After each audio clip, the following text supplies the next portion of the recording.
এটা কি জায়গা? মন্দির? এত গভীর বনের ভেতর মন্দির? কেউ আসে এখানে নাকি কেউ আসে না? সে কাঁপা পায়ে ভেতরে পা রাখে।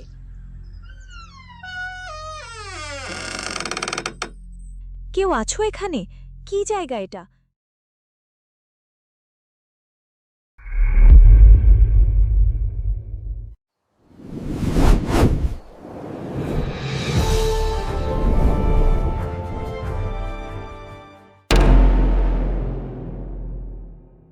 মহারাজ, রাজ্যের দুর্দিন ঘনিয়ে এসেছে। ফসল নষ্ট হচ্ছে, নদীর জল শুকিয়ে যাচ্ছে, প্রজারা কষ্ট পাচ্ছে। এর পেছনে কার হাত? কে এই অমঙ্গলের কারণ? আমি অনুসন্ধান করে জেনেছি, এ নিছক প্রকৃতির খেলা নয়, এ কালো জাদুর ছায়া। আর সেই জাদুর উৎস এই প্রাসাদেই আছে। মন্ত্রী, কি বলতে চাইছো তুমি? স্পষ্ট করে বলো। প্রাসাদের ভেতর কি এমন কাজ করতে পারে? মহারাজ, বলতে কষ্ট হচ্ছে, কিন্তু রাজ্যের মঙ্গলের জন্য বলতেই হবে। রাজকুমারী মেঘলা, তিনি এই অমঙ্গলের উৎস। তার জন্মই নাকি অভিশপ্ত, তিনি অশুভ। তারই কারণে আকাশ কাঁদছে না, জমি ফসল দিচ্ছে না।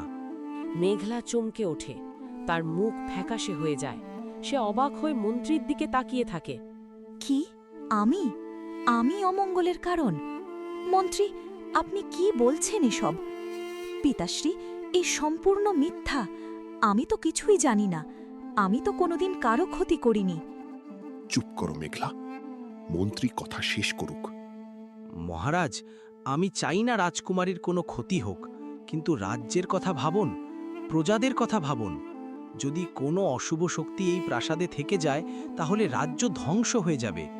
আর জ্যোতিষীরাও বলেছেন, যতদিন এই অমঙ্গলের উৎস এই রাজ্যে থাকবে, ততদিন শান্তি ফিরবে না। একটাই উপায়, বনবাস।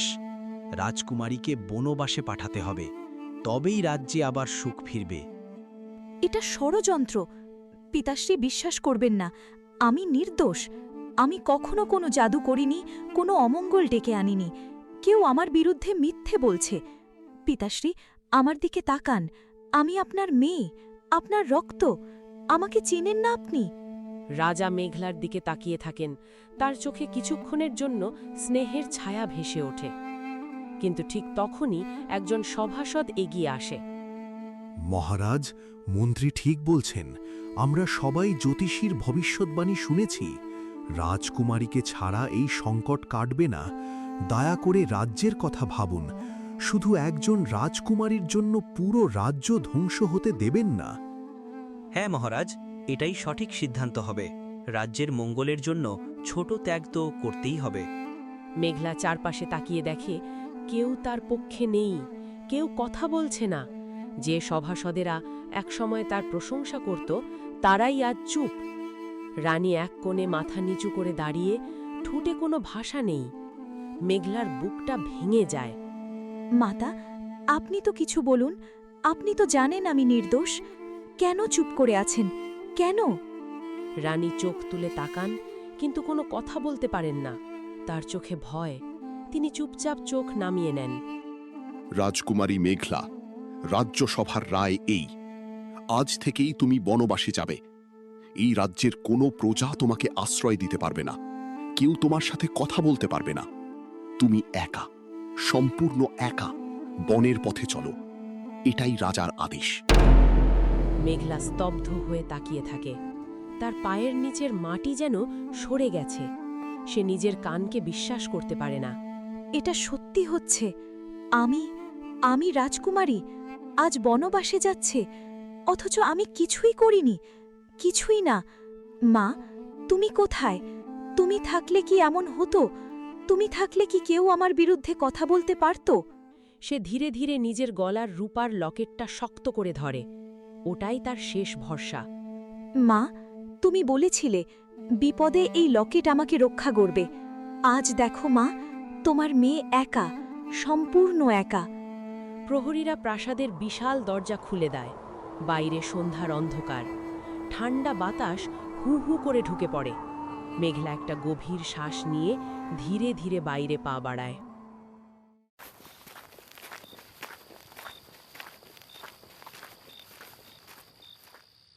রাজকুমারী, রাজকুমারী, একটু থামুন, শুনুন। মেঘলা থামে, পেছনে তাকিয়ে দেখে তার ছোটবেলার দাসী চম্পা দৌড়ে আসছে। তার চোখ লাল, কাঁদছে, হাতে একটা ছোট থলে। চম্পা, তুই তুই এখানে কেন? দূরে থাক, কেউ দেখে ফেললে তো তোকেও সাজা দেবে। তুই ফিরে যা। আমার আর ভয় নেই রাজকুমারী। আপনি যখন বনবাসে যাচ্ছেন তখন আমার শাস্তির ভয় কিসের? এই থলেটা রাখুন, ভেতরে কিছু শুকনো খাবার আছে। আর এই ছুরিটা খুব ছোট, কিন্তু বনে কাজে দেবে। নিন। মেঘলা থলেটা হাতে নেয়, তার চোখেও জল চিকচিক করছে। তুই তুই এত বিপদ ডেকে আনলি আমার জন্য? চম্পা, তুই তো জানিস আমাকে সাহায্য করাটাও অপরাধ, তবু। আমি জানি রাজকুমারী, কিন্তু আপনি তো জানেন আপনার মা যেদিন চলে গেলেন সেদিন বলেছিলেন এই লকেটটা যেন আমি কোনো দিন আপনার গলা থেকে খুলে না দিই। উনি বলেছিলেন এতে তার সমস্ত আশীর্বাদ আর ভালোবাসা বাঁধা আছে। যেদিন সত্যিকারের বিপদ আসবে সেদিন এই লকেটই আপনার রক্ষা করবে। বিশ্বাস রাখবেন রাজকুমারী, কোনো দিন লকেটটা খুলবেন না। মা, তুমি এত বছর আগেই সব বুঝতে পেরেছিলে? তুমি জানতে আমার এমন দিন আসবে? রাজকুমারী, ফিরে আসবেন, সত্য আর ন্যায়ের জয় হবেই। আমি অপেক্ষা করব। এই প্রাসাদের শেষ প্রাণরক্ত থাকতেও আমি আপনার জন্য অপেক্ষা করব। ফিরব চম্পা, কথা দিচ্ছি, ফিরবই। তুই সাবধানে থাক, কেউ যেন না জানে তুই আমাকে সাহায্য করেছিস। তোর জীবনটা বাঁচিয়ে রাখ, আমি তোকে আবার দেখতে চাই। দুজনে কিছুক্ষণ চুপ করে থাকে, তারপর মেঘলা চম্পাকে ছেড়ে দিয়ে পেছনে না তাকিয়ে বনের পথে পা বাড়ায়। চম্পা কিছুক্ষণ দাঁড়িয়ে থেকে চোখের জল মুছে ধীরে ধীরে প্রাসাদের দিকে ফিরে যায়।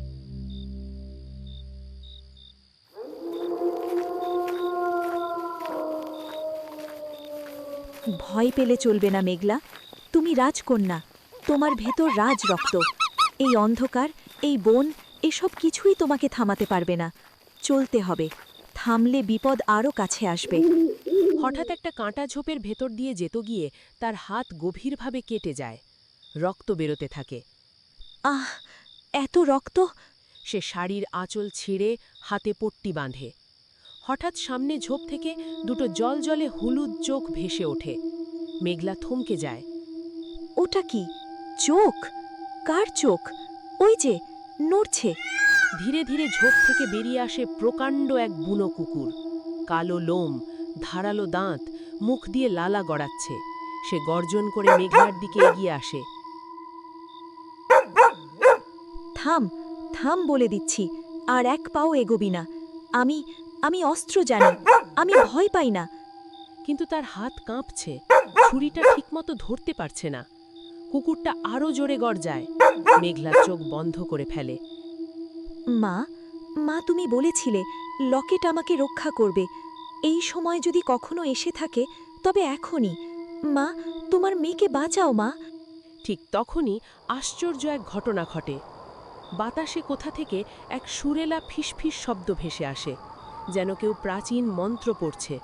মেঘলার লকেটটা হালকা গরম হয়ে ওঠে, তার ভেতর থেকে মৃদু নীল আলো বেরোতে থাকে। বুনো কুকুরটা হঠাৎ থেমে যায়, যেন কারোর আদেশ শুনছে। এক মুহূর্ত স্থির হয়ে থেকে ঘুরে জঙ্গলের ভেতর দৌড়ে পালায়। সে সে চলে গেল কেন? কি দেখল সে? আর ওই ফিসফিস শব্দটা কে করছিল ওটা? লকেট, লকেট তো জ্বলছিল। এই প্রথম, এতদিন তো কখনো এমন হয়নি। মেঘলার লকেটটা হাতে নেয়, তখনও হালকা নীল আভা ছড়াচ্ছে। সে বুঝতে পারে এই লকেট সত্যিই অলৌকিক। চারপাশে তাকিয়ে দেখে সামনের পথ অন্ধকার, পেছনের পথও চেনা নেই। কিন্তু কুকুরটা যে পথে পালিয়েছে সেদিকে তাকিয়ে তার মনে হয় ওই পথটাই যেন তাকে ডাকছে। চল মেঘলা, ভয়কে জয় করো। লকেট তোমার সাথে আছে, মা তোমার সাথে আছে। চলো, দেখি এই অন্ধকারের শেষে কি আছে। সে কুকুরের পেছনে দৌড়াতে থাকে।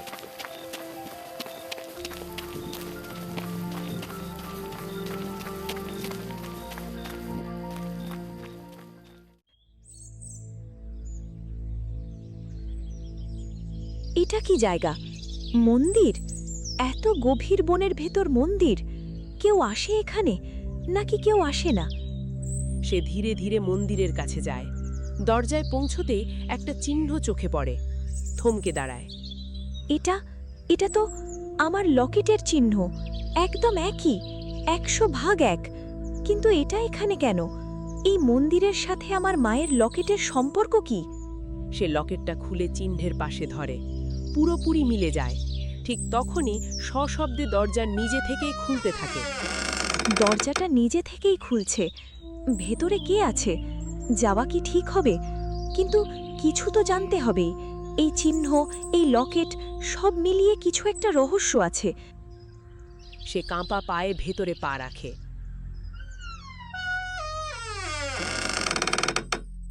কেউ আছো এখানে?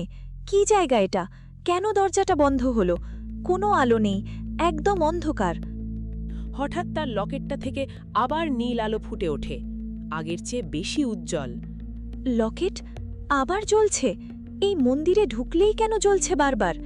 এখানে তো অবশ্যই কিছু একটা আছে যা এই লকেটকে চেনে, আর লকেটও তাকে চেনে। সে আলো ধরে এগিয়ে যায়। ভেতরে ভাঙা মূর্তি, মেঝেতে প্রাচীন নকশা, দেয়ালে অজাত ভাষায় লেখা। কাটা হাতটা তখনও যন্ত্রণা দিচ্ছে।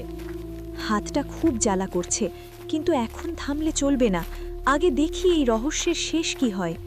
হঠাৎ পেছন থেকে ধীর পায়ের শব্দ শোনা যায়। মেঘলা চমকে ওঠে, ছুরিটা বের করে সামনে ধরে। কে? কে ওখানে? কথা বলো, নয়তো নয়তো আমি আক্রমণ করব।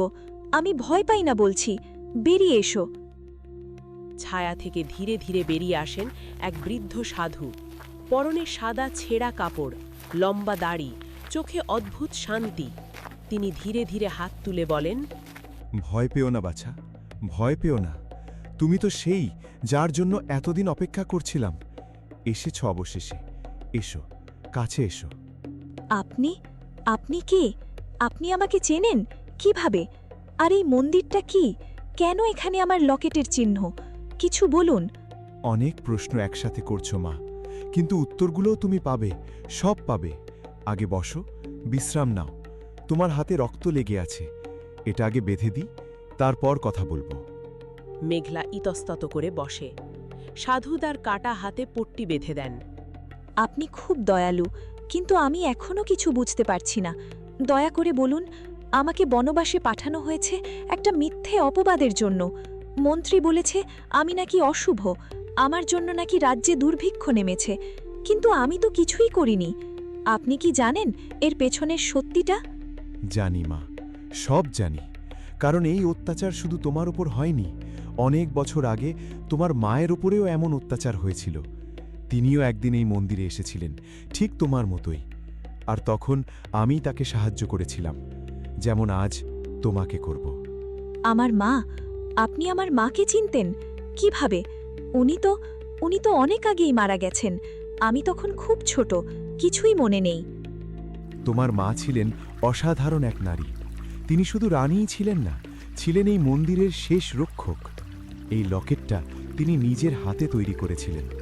এর ভেতর তার সমস্ত শক্তি, ভালোবাসা আর আশীর্বাদ বাঁধা আছে।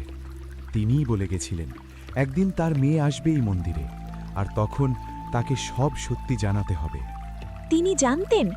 মা জানতেন যে আমার সাথে অন্যায় হবে? জানতেন অথচ কিছু করলেন না? তোমার মা চলে যাওয়ার আগ পর্যন্ত জানতেন না, কিন্তু তিনি মন্ত্রীর ভেতরের কালো আত্মা দেখতে পেয়েছিলেন। উনি ভেবেছিলেন মন্ত্রী বদলে যাবে, কিন্তু তা হয়নি। তাই তিনি প্রস্তুতি নিয়ে রেখেছিলেন। এই লকেট, এই মন্দির সবই তোমার জন্যই রেখে গেছিলেন। বলেছিলেন যেদিন সত্যিকারের বিপদ আসবে, সেদিন এই লকেটই পথ দেখাবে। কিন্তু কেন? কেন মন্ত্রী এমন করছে? আমার জন্মই তো তার ক্ষতি করেনি কিছু। কেন সে রাজ্যে দুর্ভিক্ষ ডেকে এনে দোষ আমার ঘাড়ে চাপাচ্ছে? আমি তো কিছুই বুঝতে পারছি না। দেখো মা, এই নকশাটা, এটা কোনো সাধারণ নকশা নয়। এর ভেতর লুকানো আছে সত্যি মিথ্যার জাদু। তোমার লকেটটা এর উপর ধরো, দেখবে কি হয়। মেঘলা লকেটটা নকশার উপর ধরে। সঙ্গে সঙ্গে নকশাটা আলো হয়ে ওঠে, আর একেবারে স্পষ্ট দৃশ্য ভেসে ওঠে, ঠিক আয়নার মতো। এই যে দৃশ্যটা দেখছো, এটাই সত্যি। ওই যে মন্ত্রী দেখছো, ওই তো রাজদরবারে বসে কালো জাদু করছে। নদীর জলে বিষ ঢেলেছে, ফসলের জমিতে অভিশাপ দিচ্ছে, আর তারপর সবার সামনে এসে বলছে এসব রাজকুমারীর জন্য হচ্ছে। পুরো রাজ্যকে বোকা বানাচ্ছে। ওই তো, ওই যে আমার পিতাশ্রী, উনি কিছুই জানেন না, আর মন্ত্রী পেছনে দাঁড়িয়ে মুচকি হাসছে। আর রানীমা দেখছেন তবু কিছু বলছেন না, ভয় পাচ্ছেন, ভয়ের কারণেই চুপ। আমি এতদিন কিছুই জানতাম না, কিছুই না। মেঘলার চোখ জ্বলে ওঠে, রাগে দুঃখে অপমানে তার বুক ফেটে যেতে চায়। এখন আর চুপ থাকব না, এই মন্ত্রী যা করেছে তার বিচার হবেই। আমি এক্ষুনি প্রাসাদে ফিরব, সবার সামনে এই প্রমাণ দেখাব, পিতাশ্রীকে জানাবো, সবাইকে জানাবো। থামো মা, এখনই যাওয়া ঠিক হবে না। মন্ত্রী টের পেয়ে গেছে যে তুমি এখানে এসেছো। সে তার কালো শক্তি পাঠিয়েছে তোমাকে ধরতে। এখনই বেরোলে বিপদ হবে। আগে অস্ত্র নাও, তারপর রওনা হবে। ঠিক তখনই মন্দির কেঁপে ওঠে, দেয়াল থেকে ধুলো পড়তে থাকে, ঝর্ণার জল কালো হয়ে যায়। কি হলো? ভূমিকম্প নাকি অন্য কিছু? মন্ত্রী টের পেয়ে গেছে ওর কালো জাদু আমাদের খুঁজছে। এখনই বেরোতে হবে, দেরি করলে ধরা পড়ে যাবে। এই সুড়ঙ্গ দিয়ে চলো। সাধু একটা গোপন দরজা খুলে দেন, সেখান দিয়ে দ্রুত বেরিয়ে আসেন দুজনে।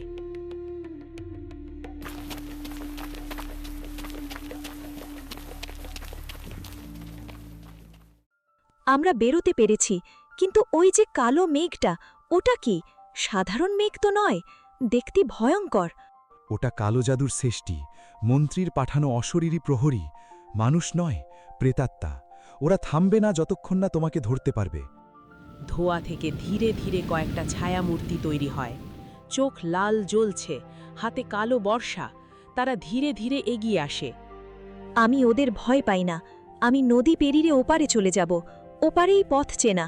চলুন সাধু ঠাকুর। মেঘলা নদীর পাথর ধরে লাফিয়ে ওপারে যেতে চেষ্টা করে, কিন্তু ঠিক তখনই একটা কালো বর্ষা ঘুরতে ঘুরতে এসে তার পায়ের কাছে আঘাত করে। আহ! সে নদীর কিনারায় পড়ে যায়, ব্যথায় কুঁকড়ে যায়, হাঁটু কেটে রক্ত বেরোতে থাকে। ওম শান্তি, ওম শক্তি, ওম রক্ষা। তুমি পারবে না ওকে ছুঁতে, পারবে না। ফিরে যা। কিন্তু সাধু কাঁপতে থাকেন, শক্তি কমে আসছে। মা, তুমি বলেছিলে এই লকেট আমাকে রক্ষা করবে। আমি জানি না এতে কতটা শক্তি আছে, কিন্তু তুমি তো কখনো মিথ্যে বলনি। এখন এই শেষ মুহূর্তে তোমার মেয়েকে বাঁচাও মা।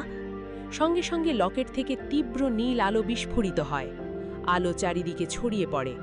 অশরীরী প্রহরীদের শরীরে ফাটল ধরে, তারা ভয়ঙ্কর চিৎকার করে ধোঁয়ার মতো গলতে থাকে। এটা কি করে সম্ভব? লকেটটা সত্যি। মা, তুমি সত্যিই আমার সাথে আছো, তুমি চিরকাল আছো। চলুন সাধু ঠাকুর, এখন আর কোনো বাধা নেই। এবার চলুন প্রাসাদে, সবার সামনে সত্যিটা প্রকাশ করি। তুমি সত্যিই তোমার মায়ের মেয়ে দেবী। চলো, এবার ন্যায়ের জয় হোক।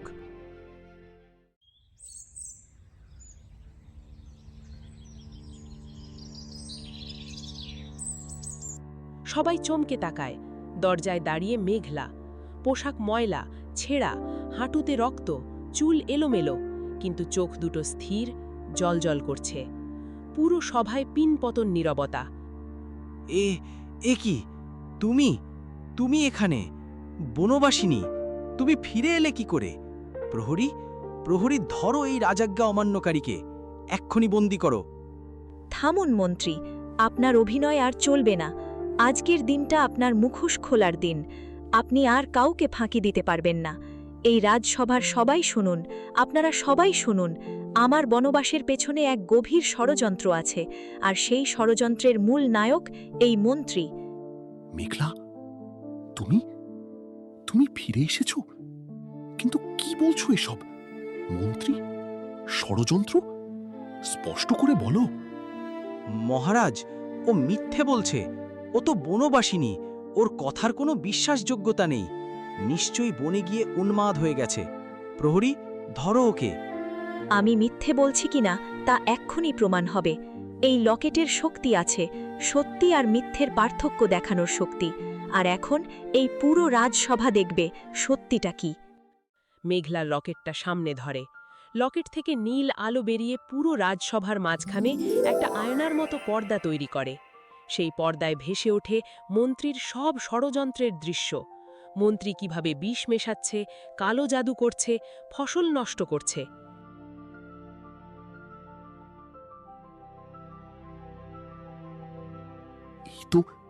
এই তো আমার চোখের সামনে। মন্ত্রী, তুমি তুমি এই কাজ করেছো। আমার রাজ্যে বিষ ঢেলেছো, আমার প্রজাদের কষ্ট দিয়েছো, আর দোষ দিয়েছো আমার মেয়ের ঘাড়ে। মেঘলা, মা, আমি জানতাম তুমি নির্দোষ, কিন্তু মন্ত্রী আমাকে ভয় দেখিয়ে বলেছিল যদি কিছু বলি তাহলে রাজার ক্ষতি করবে। আমি ভয় পেয়ে চুপ ছিলাম। আমাকে ক্ষমা করে দাও মা, আমাকে ক্ষমা করে দাও। মাতা, ভয় কাকে না ভয় পেশে বসে। আপনাকে আমি দোষ দিই না, কিন্তু এবার আর ভয় নয়, এবার সত্যি কথা বলুন, সবাইকে বলুন। হ্যাঁ, সবাই শোনো, মন্ত্রী আমাকে ভয় দেখিয়েছিল, বলেছিল আমি যদি কিছু বলি তাহলে রাজার খাবারে বিষ দিয়ে দেবে। আমি ভয় চুপ ছিলাম, কিন্তু মেঘলা নির্দোষ, সম্পূর্ণ নির্দোষ। না না না, এসব মিথ্যে। ওই লকেটটা জাদু করছে, ওটা ধ্বংস করো, ওটা। কিন্তু প্রহরীরা এগিয়ে এসে মন্ত্রীকে ধরে ফেলে। তার হাত থেকে একটা কালো তাবিজ মাটিতে পড়ে ভেঙে টুকরো টুকরো হয়ে যায়। চুপ করো পাষণ্ড, তুমি আর একটা কথা বলবে না। প্রহরীরা, একে অন্ধকার কক্ষে নিয়ে যাও, কাল সকালে এর বিচার হবে। আর আজ রাজ্যে উৎসব ঘোষণা করো, আমার মেয়ে ফিরে এসেছে, সত্যের জয় হয়েছে। মা, মেঘলা, আমি তোমার বাবা হয়ে তোমাকে অবিচার করেছি, সন্দেহ করেছি। তুমি কষ্ট পেয়েছ, একা থেকেছ, বনে গিয়ে কষ্ট সহ্য করেছ, আর আমি কিছুই জানিনি। তোমার কাছে আমার কোনো ক্ষমা নেই। তুমি কি তোমার এই অন্ধ বাবাকে ক্ষমা করতে পারবে? পিতাশ্রী, আপনি অন্ধ ছিলেন না, আপনি ছিলেন মন্ত্রীর জালে আটকে পড়া এক পিতা, যিনি রাজ্যের কথা ভেবে নিজের সন্তানকে হারিয়েছিলেন। ক্ষমার প্রশ্নই আসে না। আপনি আমার বাবা আর আমি আপনার মেয়ে, এই সম্পর্ক আর কোনো কিছুতে ভাঙতে পারে না। মা, তুমি দেবী, তুমি সত্যিই দেবী। এত কষ্ট পেয়েও তুমি আমাদের সবাইকে ক্ষমা করে দিলে। আমি প্রতিজ্ঞা করছি, আজ থেকে তোমার কোনো কষ্ট হতে দেব না। তুমি শুধু আমার সতীন কন্যা নও, তুমি আমার নিজের কন্যার সমান। মাতা, পরিবার মানেই তো ভুল বোঝাবুঝি হবে, কষ্ট হবে, আবার ভালোবাসায় ফিরে আসবে। আজ থেকে আর কোনো ভয় নয়, আর কোনো মিথ্যে নয়। আমরা সবাই মিলে আবার নতুন করে শুরু করব। রাজা, রানী আর মেঘলা একসাথে দাঁড়িয়ে। পুরো সভা আনন্দে ফেটে পড়ে। সভাসদেরা করতালি দেয়।